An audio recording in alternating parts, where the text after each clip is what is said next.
disponible par la suite aux gens qui ne pouvaient être disponibles ce soir.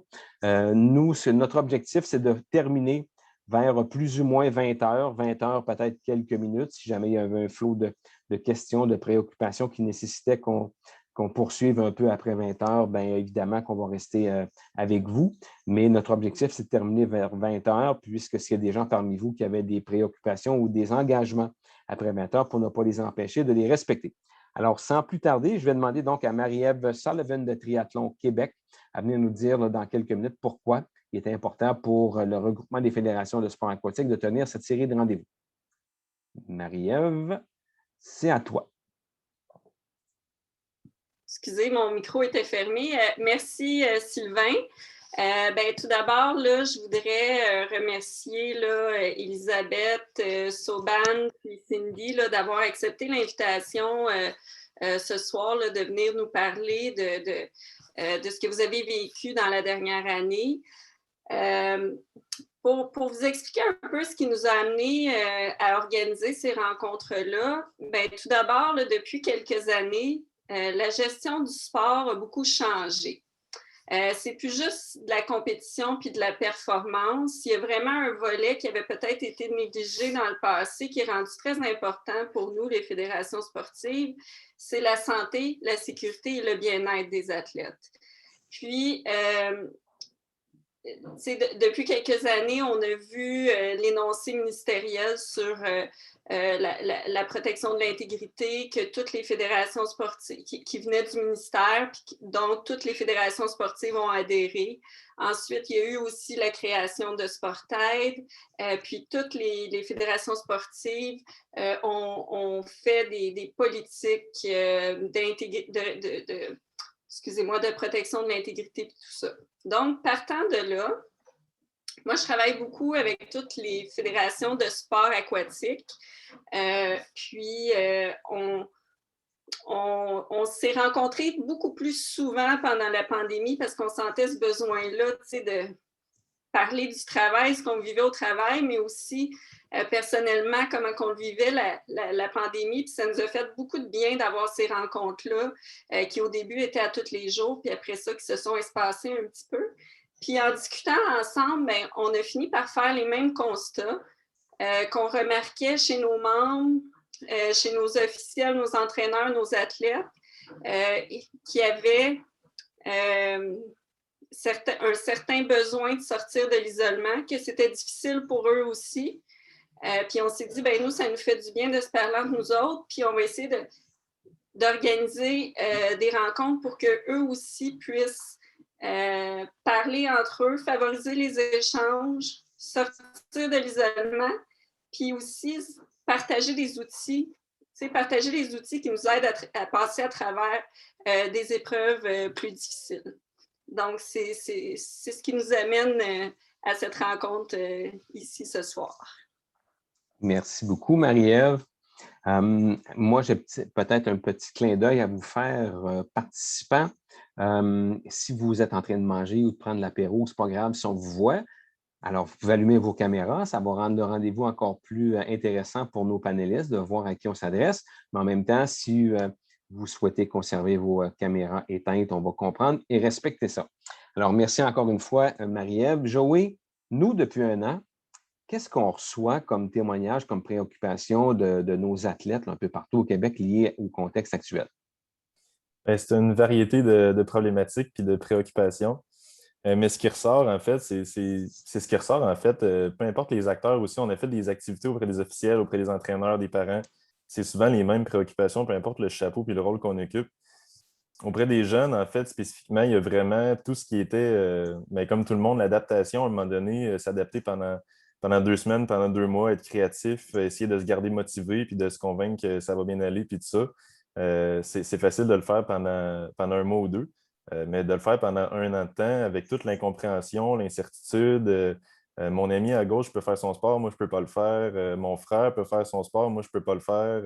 Donc, c'est d'essayer de comprendre pourquoi des fois c'est injuste, des fois on dirait qu'il n'y a rien qui va bien. Donc, ça amène aussi parfois de la solitude. Donc, c'est de gérer tout ça auprès des jeunes athlètes. Mais il y a surtout, ce qui était prédominant, c'était le fait que l'espèce de notion de performance, naturellement, elle a été laissée de côté avec la COVID. Fait que souvent, les jeunes se questionnaient en disant est-ce que j'aime encore mon sport? Il y a eu l'abandon du sport, mais ce n'était pas nécessairement dans un aspect négatif. Des fois, c'était parce qu'on se rendait compte qu'on ne voulait que compétitionner, puis finalement, on ne trouvait pas de plaisir à le faire, ce sport-là, à part juste faire la compétition, puis ce n'était pas nécessairement ça qu'on voulait. Et au contraire, peut-être que c'était de se développer puis d'apprendre d'autres compétences à travers le sport, de se développer en tant que personne, pas seulement en tant qu'athlète. Donc, la performance, vraiment, ça a amené à se poser la question puis à découvrir une autre vision de à quoi servait le sport dans notre vie. Puis sinon, dans un autre spectre, ce qu'on a eu, malheureusement, ce qui a augmenté dans les cas qu'on a reçus, c'était des problématiques un petit peu plus graves, un petit peu plus sévères, comme une augmentation des troubles alimentaires, les idées suicidaires, l'automutilation. Donc, il y avait malheureusement un petit flot de ce type d'appel-là qu'on n'hésitait pas à référer aux ressources là, qui étaient spécialisées dans ces problématiques-là. Merci, Joey. Je vous rappelle que si vous avez des questions, vous pouvez déjà nous les écrire dans le chat et moi, je vais les poser là, aux panélistes invités. Alors, Élisabeth Boutin, triathlète sur l'équipe du Québec. C'est à toi de nous dire comment ça se passe pour toi depuis un an. Toi, tes coéquipiers, coéquipières. Oui, bien, bonjour à tout le monde ce soir. Comme Sylvain l'a dit, Elisabeth Boutin, triathlète élite. Et pour ma part, dans le triathlon, il y a 3 sports. Donc, il y avait de l'adaptation, il y avait de la créativité dont j'ai dû faire face. J'ai aussi appris beaucoup sur moi-même durant la pandémie. Puis ce que Joey a dit sur les remises en question, puis de savoir ce qu'on voulait vraiment, j'ai passé par toute la gamme d'émotions, pour être honnête. Je me suis découvert d'autres désirs face à l'entraînement. Fait que la pandémie, elle a eu beaucoup de restructuration, si on veut, dans mon quotidien, mais aussi des côtés positifs envers moi-même pour les aspects de se connaître davantage, qui je voulais être, après la pandémie, j'allais vouloir ressortir de ça.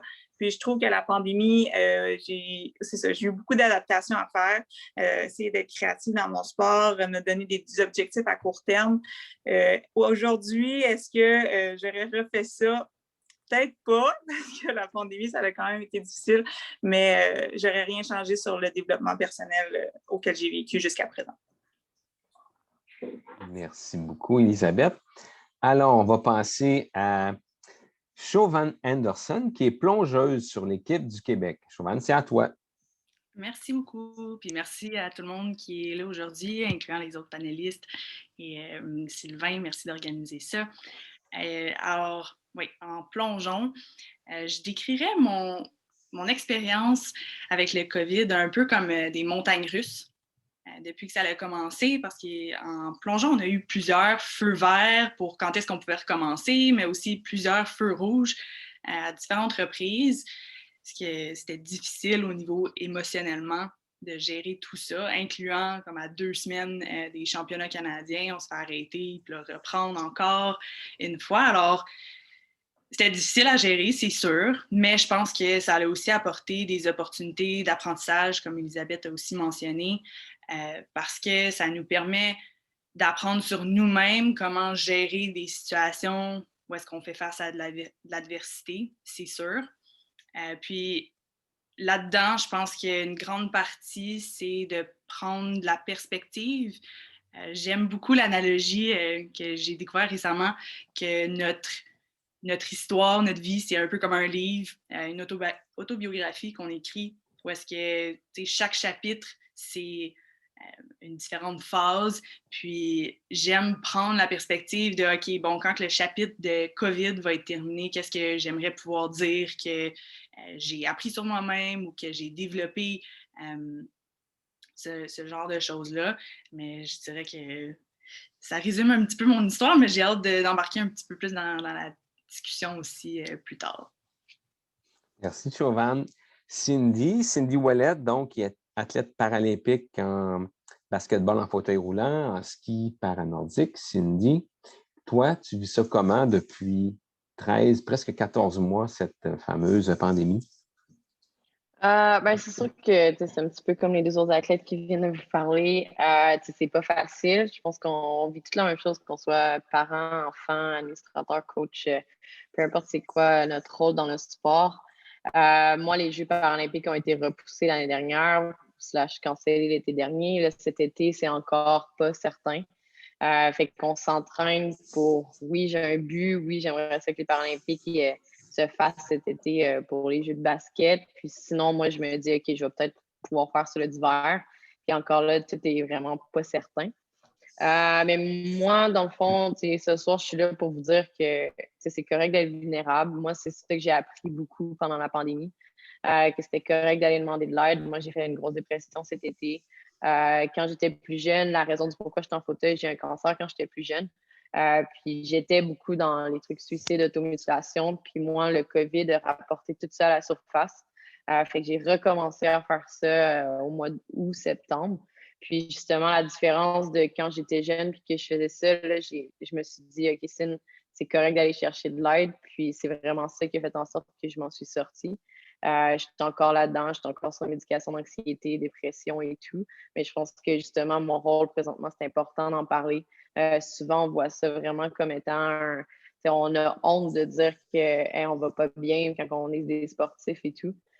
Puis justement, moi, c'est ça que j'essaie de dire aux gens, que c'est tout à fait le contraire. Je pense que c'est à notre honneur de dire moi, j'étais assez forte pour prendre justement ma vie en main, d'aller dire OK, j'ai besoin de l'aide. Oui, j'ai besoin d'aide extérieure. Il y a quelqu'un qui va me dire un petit peu, me diriger, me donner d'autres trucs pour justement aller mieux. Puis après ça, peut-être moi, je vais pouvoir aider les autres. Mais si moi, je ne vais pas bien en premier, je ne pourrais pas aider personne. Fait que moi, c'est un petit peu ça qui est arrivé pendant la COVID. Puis encore là, à chaque jour, j'ai changé un petit peu mes routines. J'ai rentré beaucoup dans la méditation. Puis justement, vu que je ne pouvais pas faire mon sport, moi, j'ai regardé des vidéos de basket. J'essayais de voir comment je peux m'améliorer dans les choses que justement que je ne suis pas très bonne. Puis justement, comme la flexibilité, puis les entraînements de stretching et tout. C'est sûr que quand on est athlète, on n'en fait pas beaucoup. Cet été, j'ai essayé de me concentrer un petit peu plus là-dessus parce qu'enfin, j'avais du temps. Fait qu'on essaie d'être créatif dans qu'est-ce que je pouvais faire. Moi, je n'ai pas vu mon équipe pendant 13 mois. Fait que c'est un petit peu la même réalité que tout le monde. C'est sûr qu'en ski, je pouvais m'entraîner toute seule. Fait que j'ai cette chance-là de pouvoir m'entraîner. Mais c'est ça, moi, ça a été quand même dur le COVID. C'est encore dur. Mais j'essaie de rester positive à chaque jour puis vraiment me respecter moi. Puis j'ai vraiment appris à me connaître un petit peu à travers tout ça. Merci Cindy, merci Chauvin, merci Elisabeth.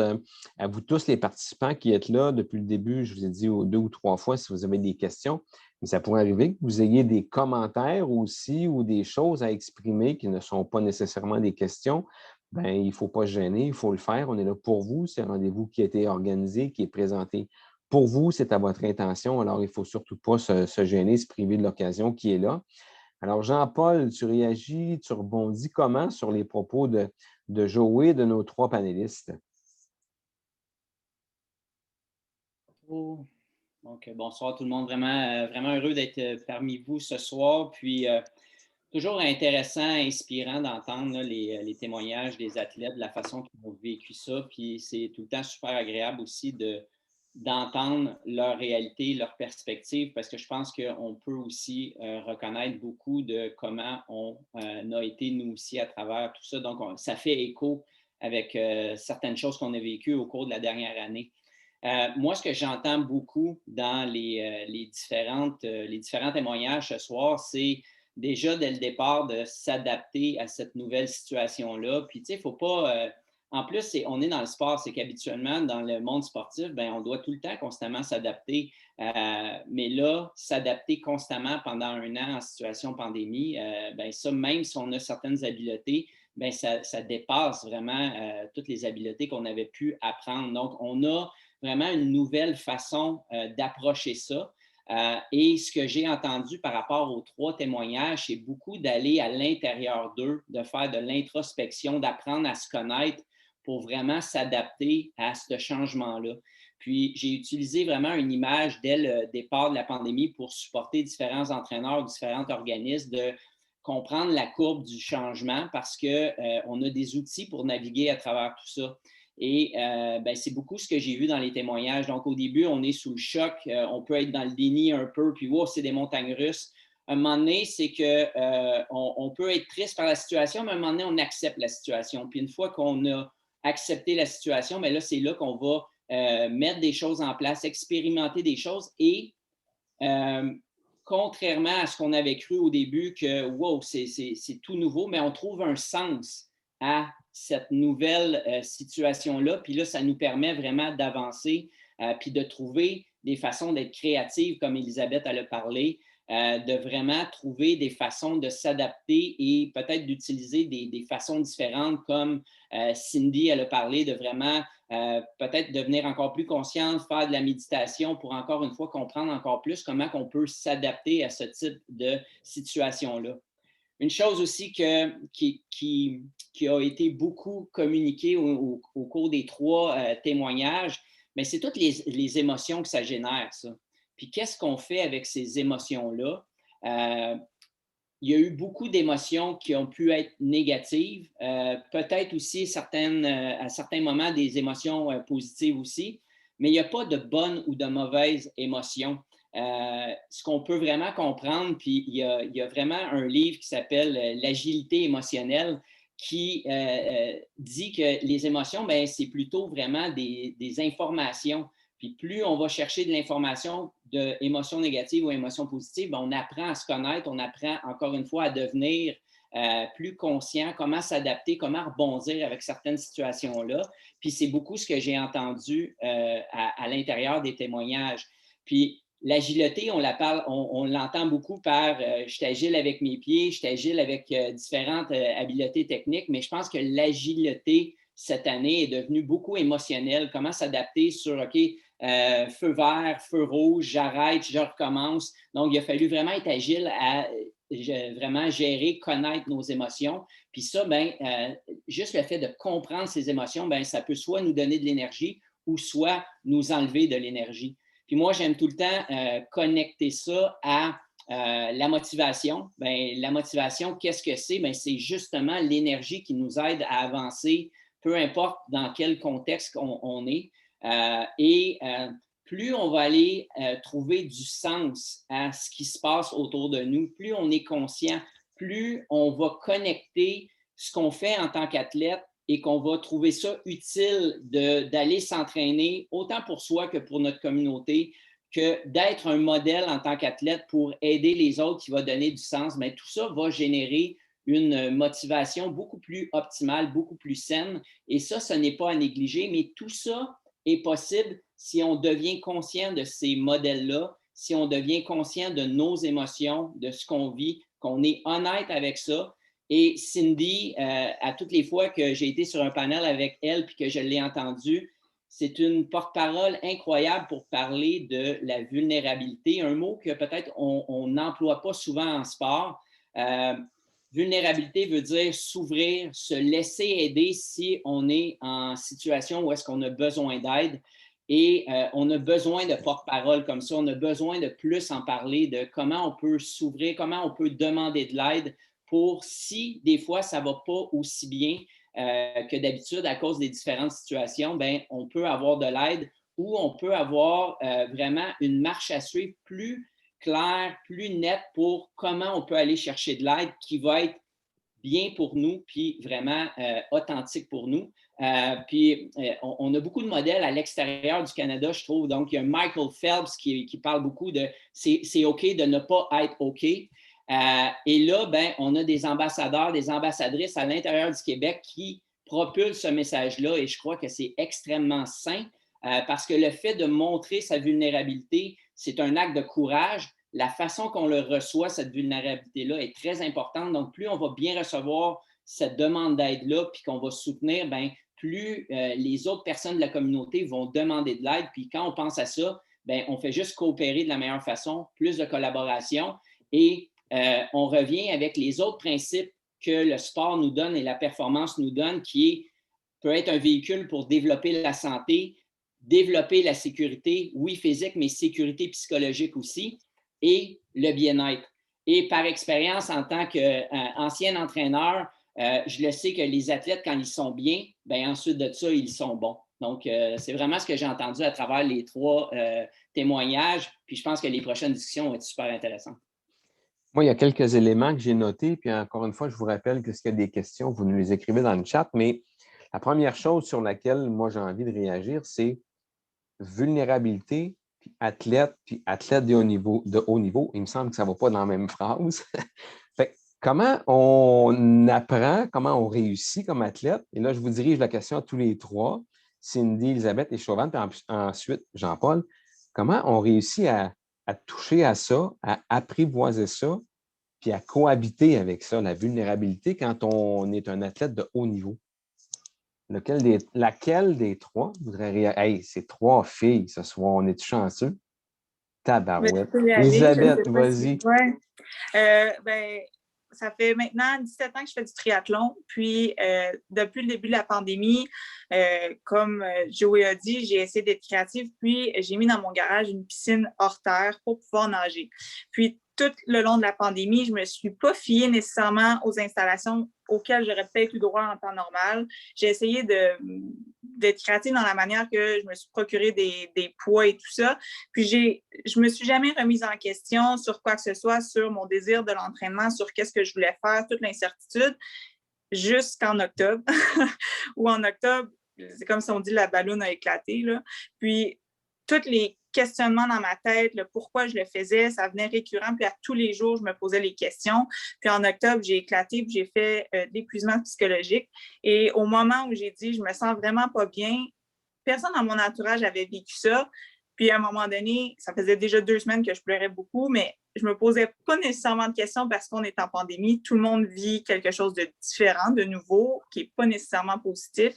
Puis à un moment donné, j'ai dit non, je suis vraiment pas bien, j'ai besoin d'aide. Puis quand ces mots-là sont sortis de ma bouche, c'est comme si je me suis laissée aider. Puis ça a tellement changé ma vision des choses parce que durant la pandémie, j'ai mis, ou du moins, j'ai essayé de mettre des mots sur mes émotions. On parle beaucoup d'émotions. Puis, je pense que juste ça, ça le fait un gros... Je pourrais dire que je suis gagnante de mon sport personnel juste par avoir mis des mots sur comment je me sentais. Puis, comme on dit, et Jean-Paul a mentionné, ma tête s'est libérée. Les questionnements se sont tranquillement laissés aller parce que quand je me posais une question, j'essayais de trouver une réponse. Et de là, j'étais beaucoup plus saine mentalement, si on veut.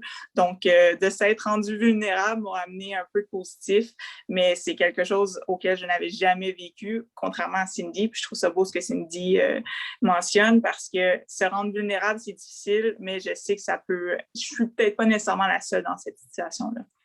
Merci, Elisabeth. Avant de vous laisser, Cindy et Chauvin réagir, je vois Jean-Paul qui est comme ça depuis tantôt, là. As-tu envie d'ajouter quelque chose? Non, mais je trouve vraiment extraordinaire là, le fait qu'on ait cette discussion-là présentement ici. Puis, tu sais, souvent, c'est qu'une situation comme la pandémie nous force peut-être quelquefois à aller dans ces zones-là ou parler de ces situations-là. Ce que j'ai beaucoup entendu d'Elisabeth, dans le fond, son témoignage, c'est que, tu sais, avant, jamais elle aurait mis une piscine dans son garage, là, où, tu sais, on n'avait pas besoin de faire ça. Là, il est arrivé que tout a stoppé. On a eu beaucoup de temps. Puis, il a fallu être créative, vraiment, comme elle a dit. Donc, là, c'est tout le temps après ça de trouver le moyen, comment on dose, comment on... Puis là, ben, ça se peut que des fois, on peut dépasser la limite. Mais je trouve ça vraiment beau que le fait qu'elle s'est écoutée, elle a écouté vraiment des émotions, puis elle a utilisé ces émotions comme de l'information. Elle n'a pas essayé de dire « Ah, je pleure » ou « Ça va pas bien », puis « Ah, c'est pas grave », puis de rester positive tout le temps là-dedans, puis de « Non, je vais être forte là-dedans ».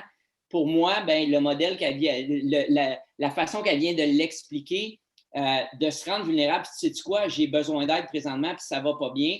Pour moi, ben, ça, c'est d'être forte, c'est ça, être vraiment courageuse, puis d'être authentique dans cette approche-là. Et ensuite de ça, d'aller chercher l'aide et le soutien qu'elle a besoin. Donc, je crois qu'il faut en parler de plus en plus parce que ce n'est pas facile de faire ça. Ça prend du courage de faire ça. Puis moi, quand je travaille avec les entraîneurs, c'est que je leur enseigne comment accueillir puis de créer cette sécurité psychologique-là, cette vulnérabilité-là. Quand on s'ouvre comme ça puis qu'on demande de l'aide, ben, il faut l'accueillir vraiment d'une belle façon parce que ça va permettre à d'autres de le faire beaucoup plus souvent. puis ça va permettre à une personne comme Élisabeth de le refaire à nouveau si jamais ça arrive à nouveau, mais elle n'aura pas besoin de peut-être se rendre aussi loin qu'elle s'est rendue auparavant. Donc, c'est pour ça que je hochais la tête comme ça, Sylvain. Merci. Chauvin, ensuite Cindy. Oui, mais merci de partager, Elisabeth, Jean-Paul, ça c'est sûr. Je pense que ce qui me saute aux yeux quand on a cette discussion-là, c'est de dire on est humain. On a peut-être l'attente qu'on devrait, comme Jean-Paul l'a dit, être fort ou pas réagir de telle façon, mais ça va sortir, là, qu'on rit ou qu'on pleure d'une manière ou d'une autre. Puis comme on a dit jusqu'à date, je pense que ça montre du courage d'en parler, justement. Puis la question, c'était un petit peu, qu'est-ce qui fait en sorte qu'on peut être vulnérable? Je pense que le support, c'est numéro 1. Personnellement, je pense que je suis extrêmement bien entourée, tant au niveau du coach, le club qui me supporte, la fédération, ça c'est sûr, tout le personnel avec qui je travaille, les autres, que ce soit préparateur physique ou nutritionniste, tout ça. Personnellement, j'avais plus de difficultés au niveau nutrition, mais heureusement, avec la nutritionniste, elle a vu les signaux, des choses, des patterns, que c'était comme non, il faut changer ça tout de suite, on va mettre des choses en place pour prévenir que ça déboule. Puis je veux dire, si c'était pas pour son support, peut-être que, oui, c'est sûr de l'introspection, mais peut-être que je m'en serais pas rendu compte à temps. Fait que je pense que ça, c'est vraiment important. Puis l'autre chose qui peut nous aider, je pense aussi, c'est tout ce qui est, je veux dire, préparation mentale. Parce que, je veux dire, il y a le côté physique, technique, tout ça de notre sport, mais là, ça nous avait comme été un peu enlevé. Puis là, il fallait trouver d'autres moyens ou se reconcentrer, trouver c'était quoi nos objectifs, comment qu'on peut continuer à comme progresser dans tout ça. Puis pour ma part, c'était beaucoup de travailler sur des choses mentales, de la visualisation extrêmement. Puis ça, c'est des outils, je pense, qu'après ça, ça nous sert, qu'on peut utiliser dans d'autres sphères de nos vies. Puis c'est des outils aussi, je pense, qui nous rendent plus résilients, peu importe ce à quoi on va faire face dans le futur. T'sais. Merci. Cindy, comment on apprend à cohabiter avec la vulnérabilité quand on est presque une superwoman dans son sport?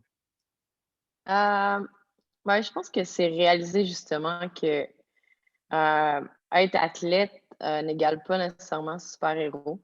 Souvent, justement, on grandit en ayant des modèles très, très forts. Puis, pour moi, j'ai 32 ans, fait que mon modèle, c'était comme Mélanie Turgeon en ski alpin dans ce temps-là. La même chose pour les jeunes, peut-être Alex Harvey. Je connais pas tous les noms dans le sport aquatique, là, mais souvent, on dit, OK, ces athlètes-là, justement, ils n'ont pas de bas, ils sont parfaits, on les voit dans les médias, ils sont tout le temps, mis sur un piédestal, ils ont une médaille d'or autour du cou, on les voit, on sait nos idoles, on veut être comme eux parce que justement, on les voit comme étant parfaits. Mais c'est pas vrai, là. Je pense pas qu'il y ait un athlète sur la Terre qui n'ait pas de moments difficiles. On est des humains au bout de la ligne, oui, peut-être qu'on est des super athlètes et tout, puis qu'on s'entraîne 6 heures par jour, qu'on mange bien, etc. Là, mais au bout de la ligne, on est humain. Le matin, on se réveille, le soir, on va se coucher dans un lit comme tout le monde. Fait qu'on est pareil, on est tous mis sur le même piédestal à un point dans notre vie. Puis surtout cette année avec la COVID, justement, on a vraiment tous été mis dans le même panier. Tout le monde a vécu la même chose. On a été confinés à la maison. On n'a pas vu nos grands-parents, on n'a pas vu nos parents, pour ceux qui habitent tout ça. Là. Mais on est vraiment tous pareils. Puis justement, la question à Sylvain, c'est comment faire face à la vulnérabilité. Moi, ça a été vraiment c'est beaucoup d'estime de soi. On a souvent une grande estime de soi. On se voit justement comme étant des athlètes. On veut être des héros, on veut être des modèles. Mais après ça, c'est quand que tu vas penser à toi. C'est quand tu vas avoir un petit peu de compassion pour toi-même, justement, quand tu as des moments difficiles. C'est quand tu vas être capable d'avoir de la compassion puis dire, hey, à un moment donné, il faut que tu penses à ton bien-être plus que la performance. c'est quand tu vas établir vraiment cet équilibre-là entre le bien-être versus performance. Ben, moi, le COVID m'a poussé à faire ça, justement. T'sais, quand j'allais pas bien, quand justement je voulais pas me réveiller le matin, je pleurais en me couchant, je pleurais dans la journée. Puis j'ai perdu 15 livres, 13 livres pendant l'été. Je pèse 110 livres, fait que perdre 13 livres, c'est beaucoup. Fait que tu sais, je savais que j'allais pas bien, puis j'avais du monde incroyable autour de moi. Ma famille me supportait, moi, depuis que je suis toute petite dans mon sport, autant que dans ma vie personnelle. Puis c'est vraiment eux qui m'ont fait dire hey, Cine, tu sais, je pense que tu vas pas vraiment bien. Tu réalises-tu qu'est-ce qui est en train de t'arriver, que tu manges plus, tu veux plus t'entraîner, t'es pas super souriante, puis dans la vie, j'essaie quand même d'être positive. Puis justement, c'est vraiment là que je me suis dit, OK, là, c'est moi-même qu'il faut qu'il passe avant tout. Mon basket, oui, le sport, c'est la santé, mais là, je vais le faire pour le fun. Présentement, faut que je m'occupe de moi. Puis si c'est être vulnérable, si c'est parler à une personne externe, justement, aller chercher ce support-là. Puis c'est là que rentrent aussi tous les coachs, tout le rôle des parents, le rôle des associations, nous rendre la vie un petit peu plus facile à aller chercher cette aide-là. Justement, des rencontres comme ce soir que vous faites pour les enfants qui sont là, c'est tellement important justement de dire Hey, Sportaid, il est là, tu appelles un numéro de téléphone, il y a quelqu'un qui peut te donner un truc, tu peux avoir le sourire d'en face demain matin, puis ça peut vraiment changer ta vie. Fait que moi, ça a été un petit peu ça, puis c'est pour ça que je parle encore à mes psys, puis des fois, ils me donnent des trucs de juste regarder dehors le matin, puis regarder, hey, tu sais, la nature, le petit oiseau qui est là, ben lui, il est heureux, puis il fait sa petite vie, puis il est content. Pourquoi moi, je suis pas capable de juste apprécier les petites choses de la vie, des fois que, justement, quand on rentre dans le sport, puis qu'on rentre dans ce mindset-là, de toujours être le meilleur, toujours montrer qu'on est un modèle, qu'on est un super-héros. Mais la vie, c'est pas ça. Puis des fois, on va avoir des downs, puis c'est vraiment apprendre à vivre avec ces downs-là qui va nous rendre plus forts. Et Cindy, merci. Merci à vous trois. Hey, mon collègue Joey a une question pour nos panélistes, parce que Joey, ben, c'est comme un représentant de ce qu'on reçoit sur la ligne depuis 13 mois. Puis il y a une question à poser à nos trois panélistes, puis probablement que Jean-Paul pourra réagir, rebondir aussi sur la question. Mais vas-y, Joey. Ouais, ben, en fait, je trouve ça super intéressant que ce soit des athlètes, les panélistes. Puis je trouve que c'est en plein dans le sujet là, par rapport aux trois témoignages que vous venez de faire. En fait, j'ai eu souvent la même question par les jeunes athlètes. Tu sais, Cindy, tu l'as toi-même dit, tu sais, on est tous dans le même bateau. Après un an, on le sait qu'on vit tous la même chose, qu'on a tous nos bobos. Mais en même temps, ça a l'envers de sa médaille. Quand un jeune athlète m'appelle ou appelle Sportaid ou veut avoir de l'aide, mais se dit, ben, c'est parce que à qui je demande de l'aide? En ce moment, tout le monde a leurs bobos. En ce moment, tout le monde a leurs préoccupations. Pourquoi j'irais embêter tout le monde avec nos bobos quand tout le monde en a, eux, à gérer de leur côté? Fait comment on accompagne l'athlète, puis quel truc on peut lui donner à cet athlète-là pour qu'il se rende compte qu'en fait, il ne va pas déranger les autres autour de lui en demandant de l'aide, malgré qu'il peut penser que les autres aussi ont leurs problèmes à gérer. Fait comment on gère ça, cette ligne-là?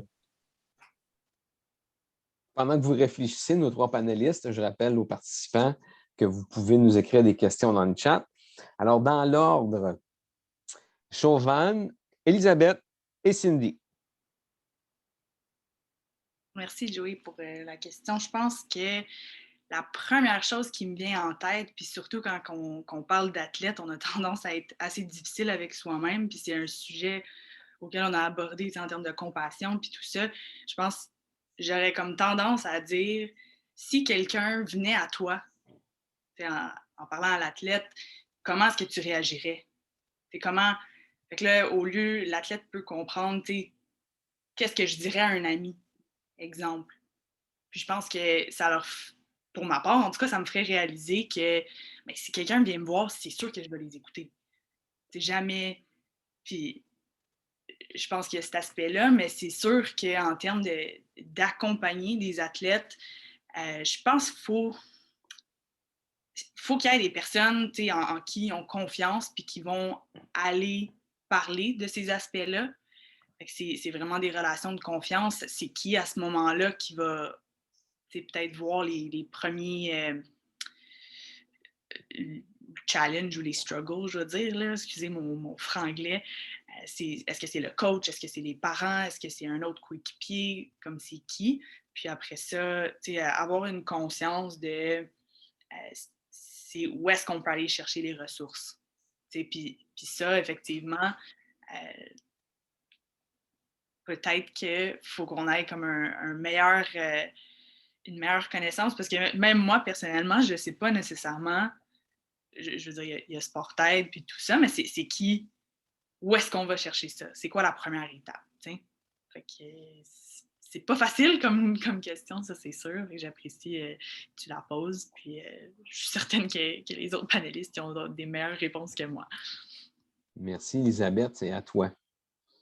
Oui, dans le fond, ce que Jovan a dit, c'est je trouve ça bien parce que si je parle par mon expérience, quand j'ai réalisé que ça allait pas bien, je me suis retournée vers mes collègues, puis je leur ai dit, oui, la pandémie, c'est difficile, mais est-ce que tu es bien? Est-ce que toi, la pandémie, le changement et tout ça, notre nouveau quotidien, si on veut, tu es bien avec ça? Puis juste d'avoir ouvert la discussion, mes collègues, dans mon milieu, on care, dans le sens qu'on se soucie d'un de l'autre. On est comme un peu plus que, on est des amis, on a une relation.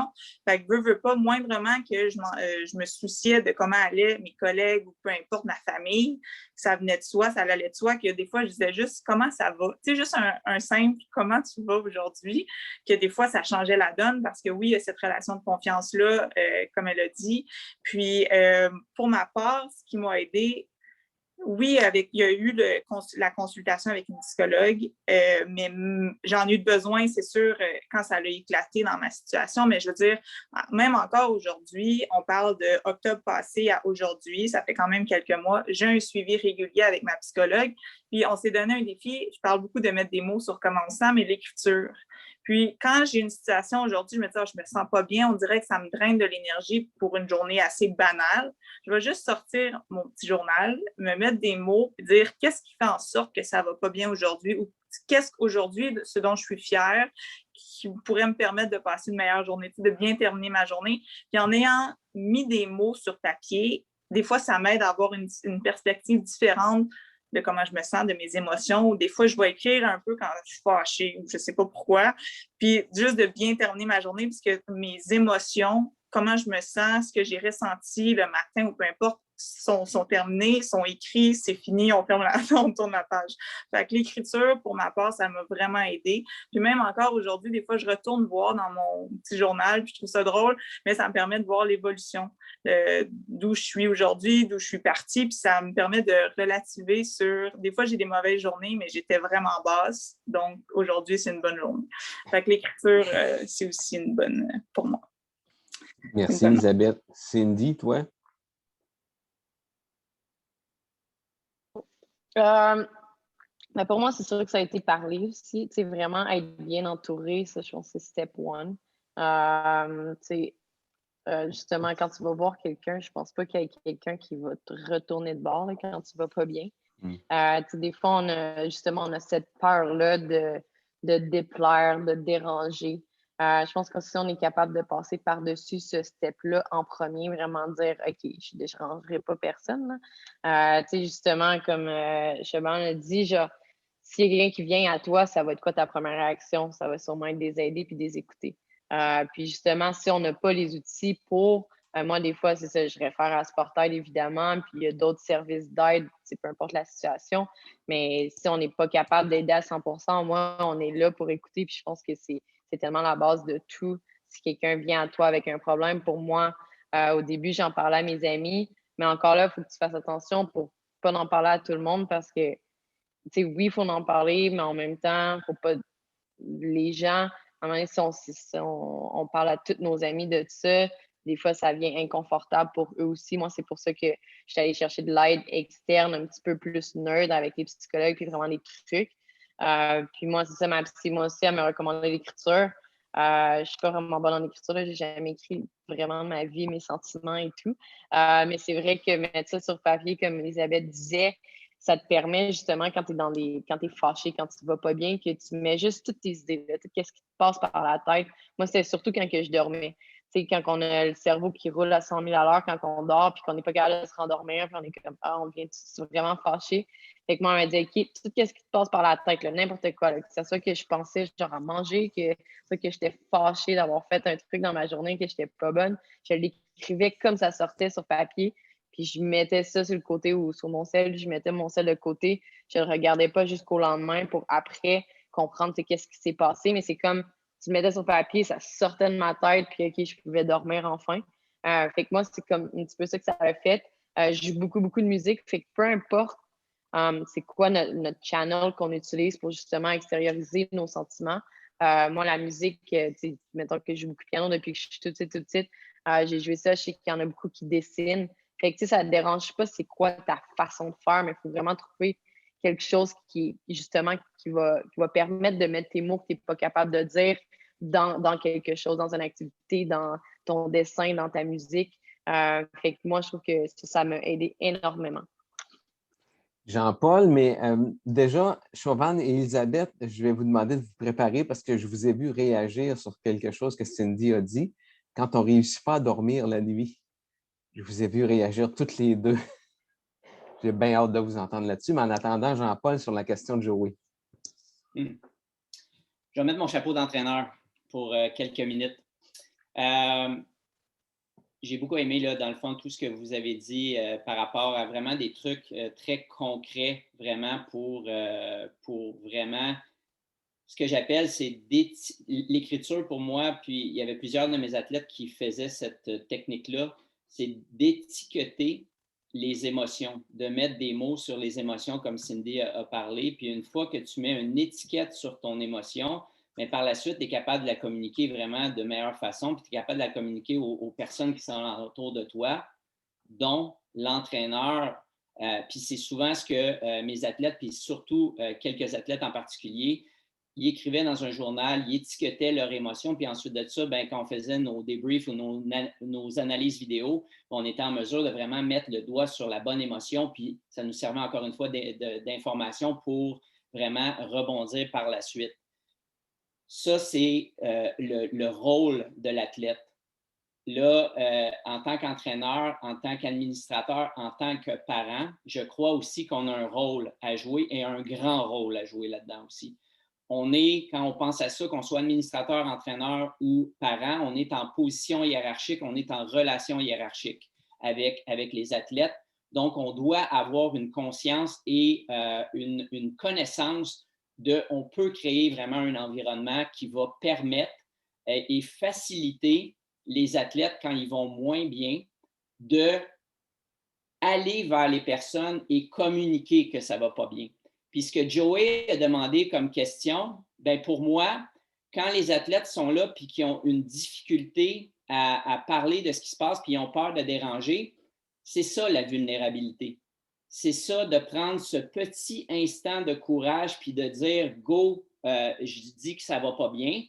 Moi, où est-ce que, par mon expérience d'entraîneur, comment je vois ça, c'est que si en tant qu'entraîneur, déjà j'ai créé l'environnement qui est sécuritaire psychologiquement et que l'athlète, quand il vient à moi, n'a pas besoin de prendre tout son courage pour dire que ça ne va pas bien, mais qu'il sait qu'il va être bien reçu, il sait que ça va être une façon de trouver des solutions ensemble et de trouver une direction ensemble.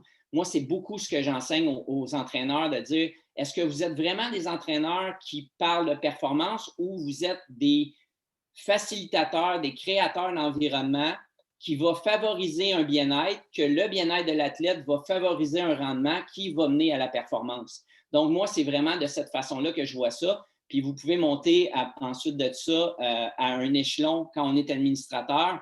Je suis gestionnaire comme travail et quand on est gestionnaire, on peut aussi avoir cette possibilité-là de créer ces environnements-là pour vraiment permettre que la sécurité psychologique soit présente et que la vulnérabilité devienne vraiment une pratique courante et que cette collaboration-là s'installe et que ça ne prenne pas énormément d'énergie pour aller vers des demandes ou du soutien comme on a parlé. Puis plus l'éducation va être vraiment favorisée, OK, il y a un athlète qui ne se sent pas bien ou elle a tel type de situation, quels sont les mécanismes pour tout de suite les diriger vers des services qui vont être personnalisés et, encore une fois, authentiques pour l'athlète unique qui vient demander cette aide-là. Donc, moi, c'est vraiment de cette façon-là que je vois les deux choses. Donc, quand on est administrateur ou bien entraîneur, on a une responsabilité, surtout, encore une fois, avec notre position hiérarchique.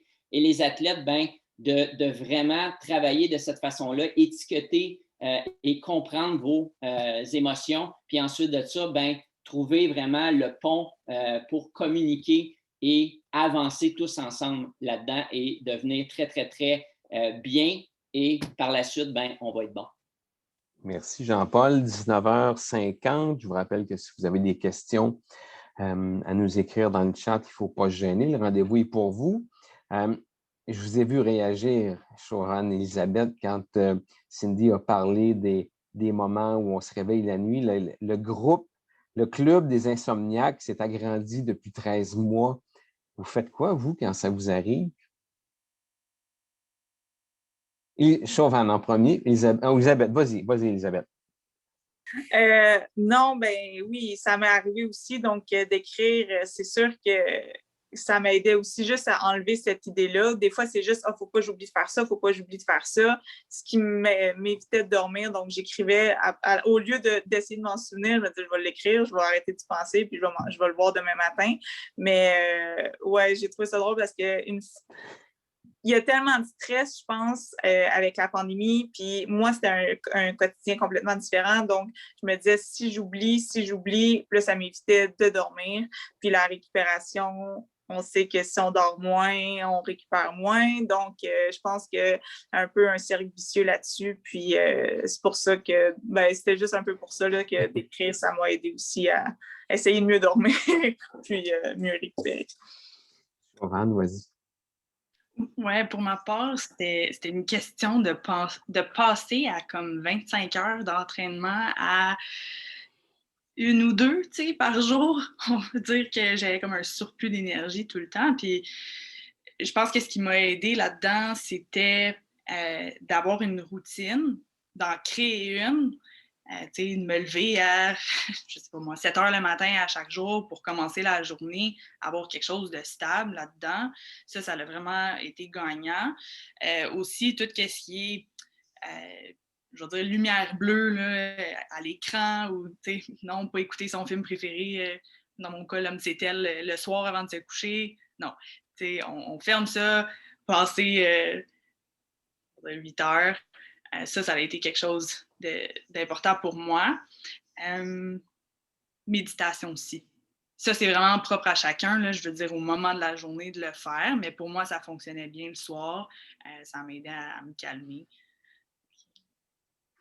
Merci. Toi, Cindy, je sais que je ne peux pas t'écrire après 7 heures, que tu fais ta méditation très tôt le matin, que tu prends ton thé. As-tu d'autres trucs à part ça?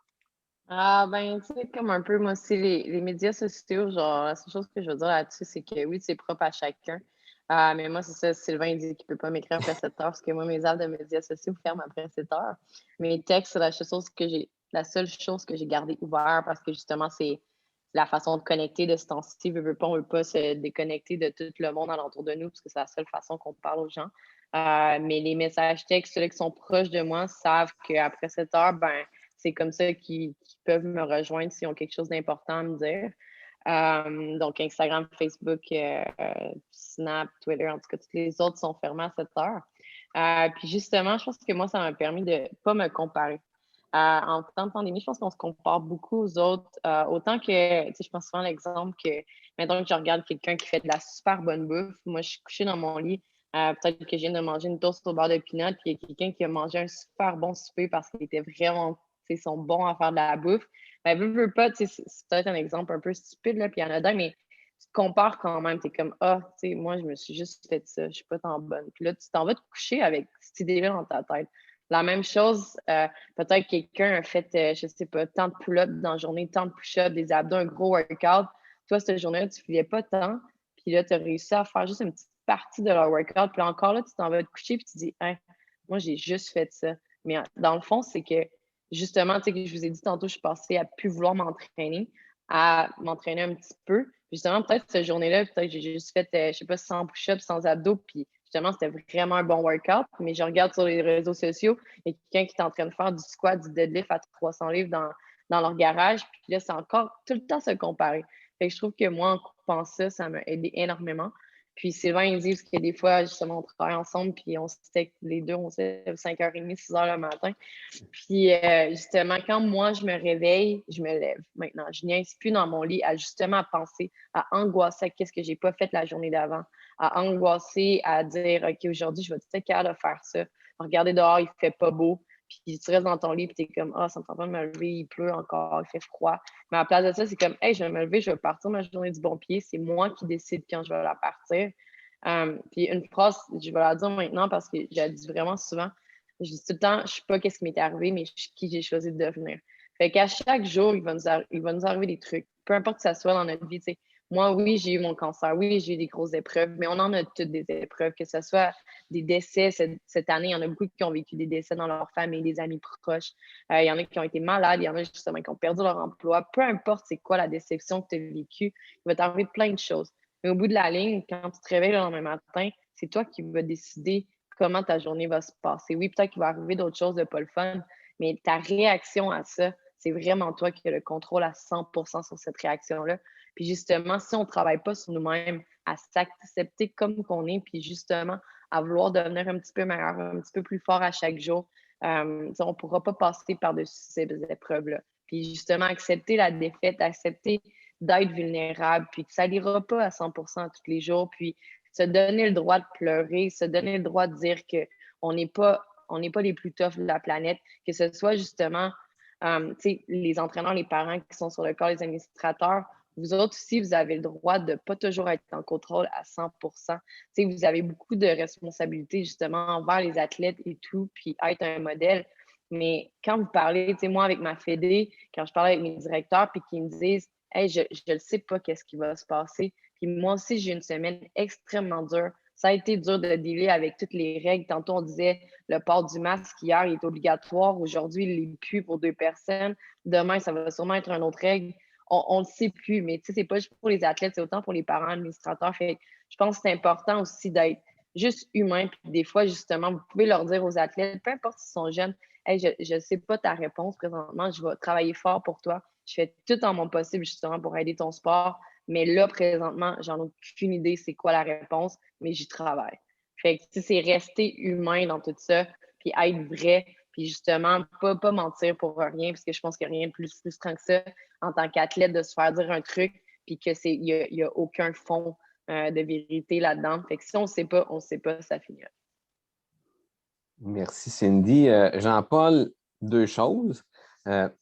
Des trucs quand on se réveille la nuit et qu'on fait partie du club des insomniaques, mais là, je vais rebondir sur un élément de la réponse de Cindy. Comment résister à l'envie de se comparer aux autres qui ont des contextes qui sont différents, qui font d'autres choses, alors que nous, on a l'impression qu'eux, ils vont bien plus vite, puis qu'eux, ils ont des choses que nous, on ne peut pas faire. Donc, premier élément de question, as-tu des trucs quand on se réveille la nuit? Puis après ça, comment résister à l'envie de se comparer? C'est une chose que je veux revenir sur ce que Cindy vient de dire, puis je trouve qu'elle a tellement bien expliqué. C'est, on a parlé de se rendre vulnérable en tant qu'athlète, mais je crois que les administrateurs, je crois que les parents, la communauté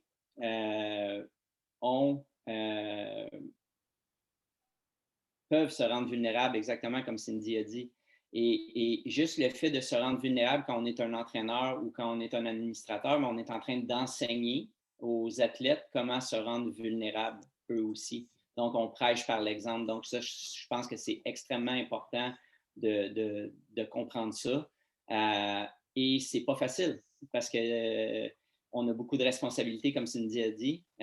En même temps, je pense que c'est important aussi de prendre soin de nous aussi, peu importe où on est dans l'organisation. Et ça, ça va juste créer un effet global, puis ça va créer une culture vraiment globale où est-ce que les gens vont pouvoir être vrais, être authentiques, comme Cindy a parlé. Puis quel beau véhicule pour développer de jeunes humains. Pour revenir à ta question, qu'est-ce qu'on fait quand on fait de l'insomnie?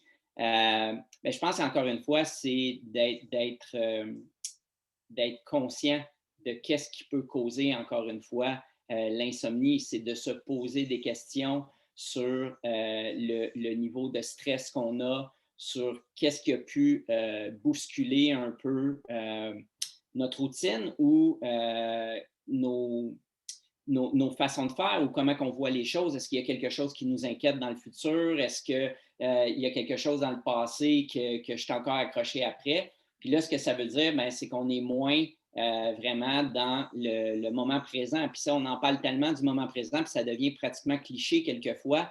Mais quand on y pense vraiment, c'est là où est-ce que plus on va avoir une qualité de présence, plus on va vraiment faire les bonnes choses à chaque moment, une chose à la fois.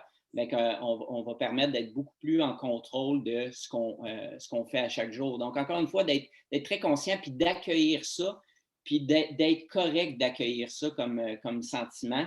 Puis, je veux vraiment revenir sur l'autocompassion ou la compassion qu'on parle présentement. Parce que je pense qu'ici, c'est vraiment une clé pour s'adapter à tout ce qui se passe présentement. Plus on va être conscient de comment on est, plus on va pas essayer d'être parfait, d'être correct, d'avancer, peut-être un peu moins vite qu'on pensait qu'on allait avancer, mais au moins on avance. Ça, c'est vraiment de l'autocompassion. Puis ce qui arrive, c'est qu'on est tout le temps en train de s'aider et se soutenir soi-même. Il y a des études scientifiques qui ont sorti, puis j'aime tout le temps ramener ça là, quand on fait des conversations comme présentement, c'est qu'avant, on avait beaucoup l'estime de soi dans le sport, puis on parlait beaucoup d'estime de soi. Mais quand on y pense vraiment, l'estime de soi, c'est on se compare des fois aux autres pour avoir une estime de soi. Quand on parle d'autocompassion, on est juste avec soi-même, puis on est juste la façon qu'on peut vraiment avancer. Puis ça donne beaucoup de sens à comment on peut s'adapter, puis comment on peut prendre soin de nous là-dedans, puis comment on peut être vraiment vrai, comment on peut être unique, authentique dans nos approches, exactement comme Cindy a parlé. Puis je pense que l'autocompassion doit être vraiment une nouvelle habileté à améliorer en tant que personne dans le sport parce que ça peut apporter énormément. Puis, il y a beaucoup, beaucoup de recherches qui se fait là-dessus au cours des dernières années. Merci, Jean-Paul. 2 questions, les 2 dernières. La première, dans l'ordre, pour que vous puissiez vous préparer, parce que là, vous allez m'entendre la dire, Elisabeth, Chauvin, Cindy. Toutes les 3, vous avez parlé de la créativité. On a fait preuve de créativité, il faut faire preuve de créativité. Après presque 14 mois, à un moment donné, notre réservoir de créativité, il doit être vide. Comment on fait pour continuer à être créatif? Comment on réussit à garder le cap pour être encore créatif demain, après-demain, puis probablement dans 2 mois? Oui. Oui, OK. C'est sûr que j'ai pas remis ma piscine dans mon garage cette année. C'était assez l'année passée. Mais j'essaie de me créer des petits objectifs à court terme. Puis mes semaines sont tellement différentes parce que le futur est tellement incertain que je me dis mes petits objectifs m'aident à me garder motivée. On parlait de motivation plus tôt. Alors, ma motivation, ma créativité, elle va être en fonction de ça. Si, par exemple, on se donne en triathlon un petit test, un effort chronométré, par exemple, sur 5 minutes, la semaine d'avant, je vais essayer de faire des entraînements propres à ça. Puis, à l'intérieur, je peux rouler à l'extérieur. J'ai plusieurs manières. Puis, je pense que c'est le changement que je fais dans ma semaine qui va être différent. Là, c'est peut-être que ma mère va entendre, mais pour ma musculation, parce que je trouve ça très important, j'ai décidé de créer avec ma tante, ma grand-mère puis ma mère un appel Zoom comme ça. Puis, on se fait des exercices. Fait que ce petit moment-là 2 fois par semaine, ça me permet de faire ma musculation, mes entraînements de force, mais de force. Je les fais pas travailler tant que ça, mais je veux dire, ça me donne juste un petit boost là-dessus. Puis, c'est ça, j'essaie à la semaine de m'intégrer des petits trucs qui me permettent de continuer, de pouvoir être motivée, mais ça varie pas mal. J'habite proche du fleuve Saint-Laurent, donc des fois l'été, pas en ce moment, là, je vous rassure, mais l'été, il est arrivé des fois de nager dans le fleuve pour faire changement. Puis j'ai essayé ça, on a un kayak, mon père me suivait en kayak, donc c'est tous des aspects nouveaux que j'essaie d'intégrer dans mon quotidien, puis ça varie selon mes petits objectifs à court terme. Merci. Chauvin, à toi, s'il vous plaît. Oui, je pense que d'une vague similaire, là, à essayer de nouvelles activités. Pour moi, j'ai commencé à faire du snow cet hiver, puis j'en avais fait comme une fois à l'âge de 12 ans. Beaucoup de descente sur les fesses, je veux dire, pour commencer. Mais on apprend. Puis, je pense que non plus, je me préoccupe pas nécessairement avec le fait d'être « Ah, il faut que je sois créative ». On dirait que que ce soit avec des discussions avec des gens, des amis ou, comme Elisabeth a mentionné, des groupes d'entraînement, ben là, telle personne, hey, j'ai vu telle chose, on peut-tu l'essayer? Puis il y a comme une communauté aussi de gens qui contribuent à essayer de nouvelles choses. Puis je pense que ça l'ajoute un peu de piquant, là, je veux dire. Puis c'est ça, il y a comme une évolution qui se fait, mais il y a plus ou moins la préoccupation de il faut que je trouve d'autres choses. S'il y a quelque chose qui est le fun puis ça fonctionne, continue avec ça aussi. Okay. Merci. Cindy, toi, comment tu restes créative? Moi, j'étais quand même chanceuse parce que j'étais en train de me construire une maison juste avant le COVID. Moi, je me suis vraiment construit un gym. C'est que j'ai un gym complet dans ma maison, un demi-court de basket / un gym de CrossFit qui a 55 pieds par 20 pieds. Fait que ma situation est un petit peu différente. Mais reste que, tu sais, moi aussi, justement, il fallait que je garde la motivation. Puis je pense que je suis vraiment revenue à créer des petits objectifs aussi, comme Elisabeth le disait. Tu sais, oui, c'est bien beau rêver, puis moi aussi, je vais aller aux Paralympiques, gagner une médaille, mais je suis vraiment revenue à la base, me dire, OK, je ne suis pas tant bonne pour ce shooting-là, peu importe la forme de shooting. Cet hiver, c'est en ce qu'ils font pour moi, la technique. Fait que j'ai regardé des vidéos, puis justement, essayé de corriger des petites affaires à la fois. Puis, ben, c'est sûr que oui, mon gym m'aide. Mais ça a vraiment été créer des objectifs qui sont atteignables, réalistes à court terme présentement, à cause que justement, c'est une année tellement d'incertitudes. Puis j'ai resté en contact aussi avec mes teammates. Nous autres aussi, on se faisait des petits meetings Zoom, puis on s'entraînait en gang. Puis justement, pendant l'hiver, on mettait littéralement ceux qui n'avaient pas de roller comme les vélos. Là. Nous, on fait la même chose en fauteuil, mais on mettait nos roues d'en avant dans des souliers pour pas qu'on avance. Puis après ça, on surmontait notre fauteuil roulant, puis on poussait sur nos roues. Fait qu'on se fabriquait des rollers maison.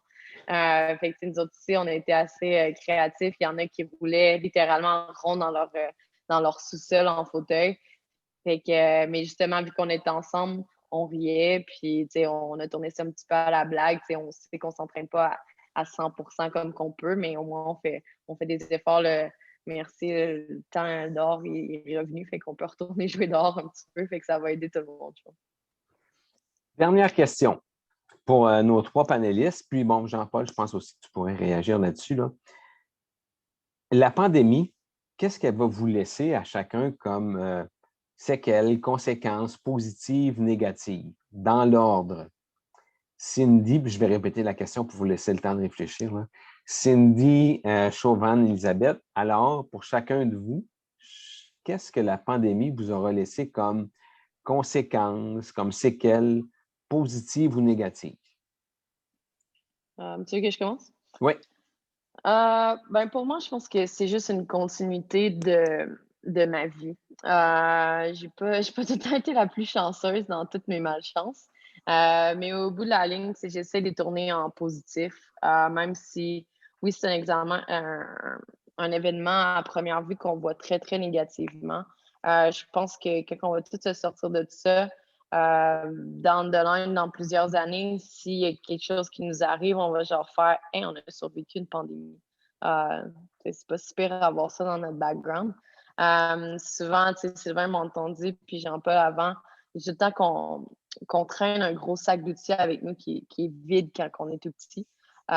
Puis justement, quand on avance dans la vie, puis c'est des outils qu'on ramasse, puis justement, notre sac devient plus lourd, puis je fais l'analogie, c'est pour ça que quand on est vieux, justement, on est un peu tout rond, puis on est tout penché, parce que notre sac d'outils est rendu plein. Puis justement, je pense que la pandémie, on va avoir rempli notre sac d'outils. Moi, c'est sûr que négativement, c'est sûr que quand j'ai retourné dans mon automutilation, est-ce que je suis fière de moi d'avoir fait ça? 0-0. Mais est-ce que je suis fière de moi de m'en être sortie une autre fois? Oui, grâce à des gens autour de moi qui m'ont entourée, mais aussi cette fois-ci, parce que moi, j'ai pris mon courage à 2 mains puis dire hey, tu vas pas bien, c'est correct. C'est correct de pleurer, c'est correct de ne pas aller bien. Tu n'es pas la seule là-dedans. Peut-être que les autres ont peur de le dire, mais c'est pas grave si moi, je suis la première à le dire, puis justement que j'aide d'autres mondes à avoir moins peur pour la suite des choses, ben moi, je vais être contente justement si j'en ai aidé une personne sur toute la planète à justement faire le pas en avant puis dire « Hey, je vais pas bien, je vais chercher quelqu'un pour m'aider. » Ben tant mieux.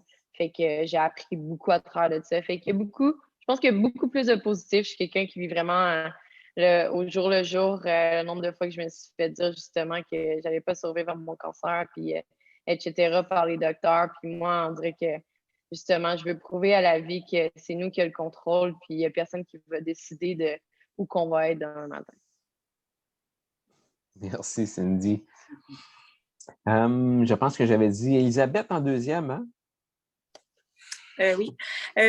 Négatif, ben c'est ça. Moi aussi, je suis quand même quelqu'un que j'essaie de voir le positif. C'est sûr que mon sport me permettait de voyager pour les compétitions à l'extérieur, des Coupes du monde et tout ça, partout dans le monde. On n'a pas pu voyager cette année, OK. Mais un côté positif, j'ai pu être avec mes parents, j'ai pu être à la maison. J'étais quelques mois à la maison avant parce que mon sport m'amenait en camp plusieurs mois, les compétitions suivaient. Donc, de passer du temps avec mes parents à la maison, d'être stable ici, je pense que ça l'a amené un positif, de m'écouter, de me connaître davantage sur qui je veux être, sur qui j'étais et je veux devenir. Donc, oui, il va y avoir des séquelles positives de ça, je pense, parce que je suis beaucoup plus à l'écoute de mon corps et de comment je me sens. Et si une journée ne va pas bien, c'est pas grave. Demain va sûrement être meilleur. Fait que, oui, c'est pas mal l'écoute de mon corps, je pense que je vais retirer de cette pandémie-là. Merci, Elisabeth. Chauvin. Oui, quelque chose pour moi, pas que c'était pas là avant, mais la passion pour mon sport. C'est comme quand on se le fait enlever, tu veux le faire à tout prix.